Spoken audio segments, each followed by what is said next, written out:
ब्रह्ममुरारिसुरार्चितलिङ्गं निर्मलभासितशोभितलिङ्गम्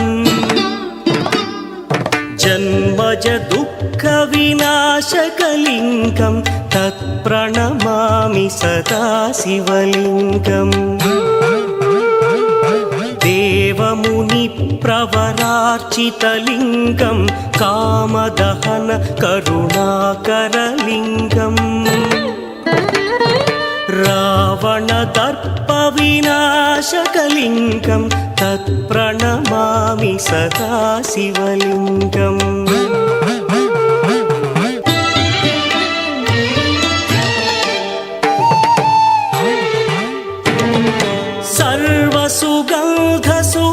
सर्वसुगन्धसुलेपितलिङ्गं बुद्धिविवर्धनकारणलिङ्गं सिद्धसुरासुरवन्दितलिङ्गं तत्प्रणमामि सदा शिवलिङ्गं कनकमहामणिभूषितलिङ्गं फणिपरिवेष्टितशोभितलिङ्गम् दक्षसुयज्ञविनाशकलिङ्गं तत्प्रणमामि सदा शिवलिङ्गम्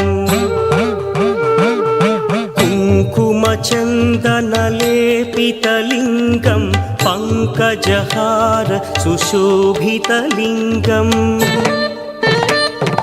सञ्चितपापविनाशकलिङ्गं तत्प्रणमामि सदा शिवलिङ्गम्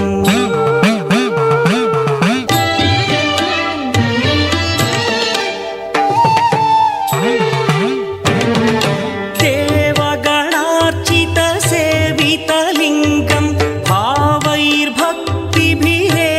च लिङ्गं दिनकरकोटिप्रभाकरलिङ्गं तत्प्रणमामि सदा शिवलिङ्गम् अष्टदलोपरिवेष्टितलिङ्गं सर्वसमुद्भवकारणलिङ्गम् अष्टदरिद्रविनाशनलिङ्गं तत्प्रणमामि सदा शिवलिङ्गम् सुरगुरुसुरवरपूजितलिङ्गं सुरवनपुष्पसदार्चितलिङ्गम् परमपदं परमात्मकलिङ्गं तत्प्रणमामि सदा शिवलिङ्गम् लिङ्गाष्टकमिदं पुण्यं यः पठेच्छिव सन्निधौ